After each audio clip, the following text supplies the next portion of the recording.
നട തുറക്കുന്നു. നമുക്ക് ആ ദൃശ്യങ്ങളിലേക്ക് പോകാം. ക്ഷേത്ര ശ്രീകോവിലിലെ മണികൾ മുഴങ്ങുകയാണ്. നട തുറക്കുകയാണ് 5 മണിക്ക്.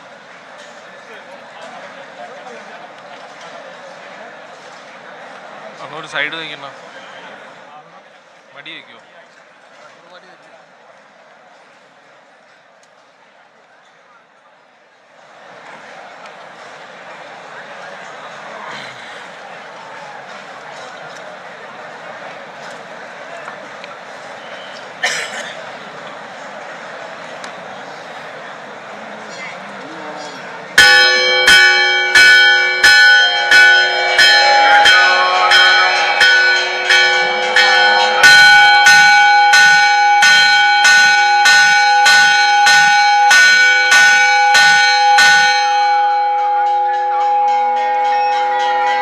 സംക്രമസന്ധ്യയിലെ പൂജകൾക്കായി ശബരിമല സന്നിധാനത്ത് നട തുറന്നു. ഇപ്പോൾ വലിയ തിരക്ക് നമുക്കറിയാം. അവിടെ സന്നിധാനത്ത് ശ്രീകോവിലിന് മുന്നിലുണ്ട്, അവിടെ വലിയ നടപ്പന്തലിന് മുന്നിലുണ്ട്, ക്യൂ കോംപ്ലക്സിലൊക്കെ ഇങ്ങനെ തിരക്കുണ്ട്. ഇനി വരാനിരിക്കുന്ന വലിയൊരു ഘോഷയാത്രയാണ്. പന്തളം വലിയ കോയിക്കൽ കൊട്ടാരത്തിൽ നിന്ന് പരമ്പരാഗത കാനനപാതയിലൂടെ തിരുവാഭരണ പാത എന്ന് തന്നെയാണ് ആ പാത അറിയപ്പെടുന്നത്. ആ തിരുവാഭരണ പാതയിലൂടെ കടന്നു വരുന്ന തിരുവാഭരണ ഘോഷയാത്ര അത് വരാൻ വേണ്ടി കാത്തിരിക്കുകയാണ്. ശബരി പീഠം പിന്നിട്ടിട്ടുണ്ട്. ആ ഘോഷയാത്ര ശരംകുത്തിയിലേക്ക് എത്തുന്നു. ഇപ്പോൾ അല്പസമയത്തിനകം നമുക്ക് ആ ദൃശ്യങ്ങളിൽ കാണാം. ശ്രീകോവിലിൽ നിന്ന് പൂജിച്ച ആ പൂമാലകൾ അവിടെ അവർക്ക് ആ ഘോഷയാത്രയെ സ്വീകരിക്കാൻ ശരംകുത്തിയിലേക്ക് പോകേണ്ടുന്ന അയ്യപ്പ സേവാ സംഘത്തിന്റെ ഭാരവാഹികൾ, ദേവസ്വം ബോർഡ് ഉദ്യോഗസ്ഥർ, പോലീസ്, അയ്യപ്പന്മാർ അവർക്കൊക്കെ നൽകും. അതിനുശേഷം അവർ ആ പൂമാല അണിഞ്ഞ് സ്വീകരിക്കുന്നതിന് വേണ്ടി ശരംകുത്തിയിലേക്ക് പോകും. തിരികെ വരുമ്പോൾ നാദസ്വര മേളമുണ്ടാകും, ചെണ്ടമേളമുണ്ടാകും, തീവട്ടികളുടെ അകമ്പടി ഉണ്ടാകും, മുത്തുക്കുടകൾ ഉണ്ടാകും. അങ്ങനെ താളമേള നിബദ്ധമായ വലിയൊരു യാത്ര, ഘോഷയാത്രയ്ക്ക് ഇനി സന്നിധാനം കാത്തിരിക്കുകയാണ്. ഭക്തലക്ഷങ്ങൾ പലയിടങ്ങളിലായി കാത്തു നിൽക്കുന്നു. ശബരിമലയിൽ സന്നിധാനത്ത് മാത്രമല്ല, പണ്ടിത്താവളത്തും അതുപോലെ പമ്പയിലും നിലയ്ക്കലിലും അങ്ങനെ എല്ലായിടത്തും എല്ലാ മേഖലകളിലും അയ്യപ്പൻ്റെ 18 പൂങ്കാവനങ്ങളിലും ഈ തിരുവാഭരണം ചാർത്തിയുള്ള ദീപാരാധനയ്ക്ക് ശേഷമുള്ള മകര വിളക്ക് ദർശിക്കുന്നതിനായി ഭക്തലക്ഷങ്ങൾ കാത്തിരിക്കുകയാണ്. എല്ലാ കാതുകളിലും ശരണം വിളി, എല്ലാ കണ്ഠകളിൽ നിന്നും ഉയരുന്നതും ശരണം വിളി. അങ്ങനെ ശരണമന്ത്രമുഖരിതമായ അന്തരീക്ഷത്തിൽ സന്നിധാനത്ത് ലക്ഷങ്ങൾ കാത്തിരിക്കുകയാണ് മകരജ്യോതി ദർശനത്തിനായി. മണികണ്ഠന്റെ നട തുറന്നിരിക്കുന്നു.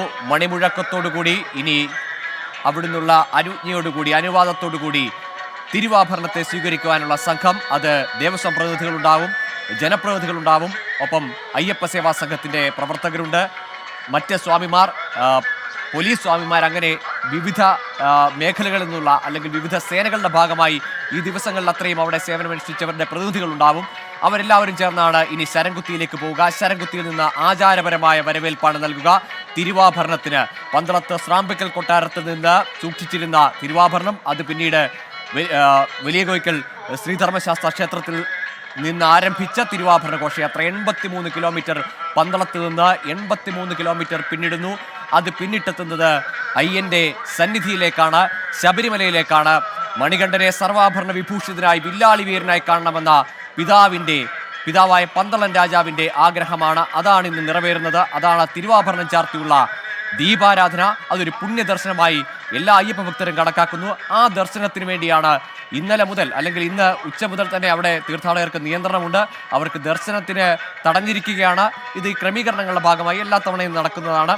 ഇത്തവണയും ആ വലിയ നടപ്പന്തലിലൊക്കെ കാത്തു നിൽക്കുകയാണ് ലക്ഷങ്ങൾ. ഇനി നിലയ്ക്കൽ തടഞ്ഞിട്ടുണ്ട് ഭക്തരെ. അവരെല്ലാവരും ഇനി സന്നിധാനത്തേക്ക് വരുന്നത് നമുക്ക് ദൃശ്യങ്ങൾ കാണാം. ഒരു തവണ ദർശനം പൂർത്തിയാക്കിയവരാണെങ്കിൽ പോലും ഇനി സിവിൽ ക്യൂവിലൊക്കെ നിന്നുകൊണ്ടും അവർ ഈ തിരുവാഭരണം ചാർത്തിയുള്ള അയ്യപ്പൻ്റെ ദർശനത്തിന് പ്രത്യേകിച്ച് മറ്റൊരു ഭാവമാണ് അയ്യപ്പന് കൈവരിക. ഈ തിരുവാഭരണം ചാർത്തി കഴിയുമ്പോൾ മീശയുള്ള അയ്യപ്പൻ, അത് വില്ലാളി വീരനായ അയ്യപ്പൻ, അത് തിരുമുഖത്ത് ചാർത്തുന്ന ആ പ്രൗഢിയുള്ള ഒരു ജ്യോതിരൂപനെ കാണുവാൻ, അനുഗ്രഹം തേടുവാനായി ലക്ഷങ്ങൾ കാത്തിരിക്കുന്നു. പല മേഖലകളിൽ നിന്നുള്ള പ്രമുഖരെ നമുക്ക് ഈ ദൃശ്യങ്ങളിലൊക്കെ കാണാം. ദേവസ്വം ബോർഡ് പ്രതിനിധികളും ജനപ്രതിനിധികളുമൊക്കെ ഇപ്പോൾ ദേവസ്വം മന്ത്രി കെ രാധാകൃഷ്ണൻ ഉൾപ്പെടെയുള്ള ആളുകൾ അവിടേക്ക് എത്തുന്നുണ്ട്, സോപാനത്തിലേക്ക് എത്തുന്നുണ്ട്. ഇനി ശ്രീകോവിലിൽ പൂജിച്ച് നൽകുന്ന പൂമാലകൾ, അത് ഭഗവാന്റെ അനുജ്ഞ അല്ലെങ്കിൽ അനുവാദമാണ്.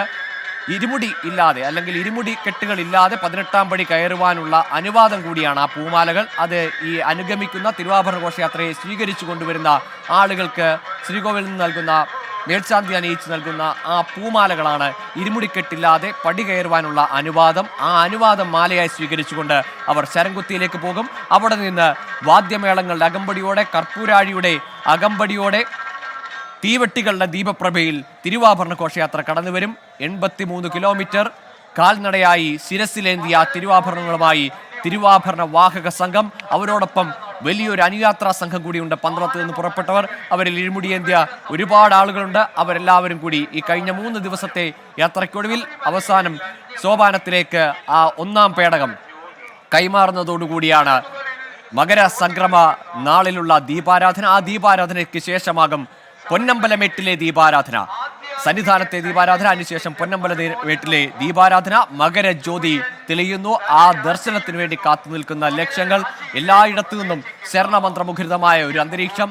സാധ്യമായ എല്ലായിടങ്ങളിലും പൊന്നമ്പലമേട് ദർശിക്കാനാവുന്ന ഏതാണ്ട് 10ഓളം ഇടങ്ങൾ, അതിലേറെ സ്ഥലങ്ങളുണ്ട്. പക്ഷേ ദേവസ്വം ബോർഡ് തന്നെ കൃത്യമായി നിശ്ചയിച്ചിരിക്കുന്ന 10 ഇടങ്ങളുണ്ട്. ആ ഇടങ്ങളിലെല്ലാം തന്നെ ഇന്നലെ മുതൽ ആളുകൾ തമ്പടിക്കുന്ന കാഴ്ചയാണ്. വ്യൂ പോയിന്റുകളിലെല്ലാം ആളുകൾ നിറഞ്ഞു കവിയുന്നു. പ്രത്യേകിച്ച് ഇതര സംസ്ഥാനങ്ങളിൽ നിന്നുള്ള അയ്യപ്പന്മാരുടെ വലിയ തിരക്ക് അനുഭവപ്പെടുന്നു.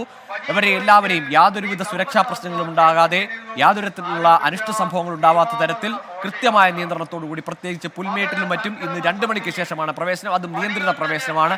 പാഞ്ചാലിമേട്ടിലും പുൽമേട്ടിലും അട്ടത്തോട്ടിലും ഹിൽ ടോപ്പിലും നിലയ്ക്കലിലും അങ്ങനെ സാധ്യമായ പൊന്നമ്പലമേട്, അയ്യന്റെ പൊന്നമ്പലമേട് മൂലസ്ഥാനം കാണാൻ കഴിയുന്ന, മകരജ്യോതി ദർശനം കാണാൻ കഴിയുന്ന എല്ലാ ഇടങ്ങളിലും ഭക്തർ തമ്പടിക്കുന്നു. തിരുമുറ്റത്ത് നിന്ന് മാത്രമല്ല, തിരുമുറ്റത്ത് നിന്ന് നേരെ നോക്കിയാൽ കിഴക്കൻ ചക്രവാളത്തിൽ മകരജ്യോതി ഉദിക്കും. മകരജ്യോതി ദർശനം. ആ ദർശനത്തിനായി മകരജ്യോതിയും പൊന്നമ്പലമേടും കാണാവുന്ന എല്ലാ ഇടങ്ങളിലും, അത് ഈ 3 ജില്ലകളിൽ ഇടുക്കിയിലും കോട്ടയത്തും പത്തനംതിട്ടയിലുമായി സാധ്യമായ ഏറ്റവും ഉയരത്തിൽ നിന്നുകൊണ്ട് പൊന്നമ്പലമേട്ടിലെ ആ മകരജ്യോതി ദർശനത്തിന് വേണ്ടി ലക്ഷങ്ങളാണ് കാത്തിരിക്കുന്നത്.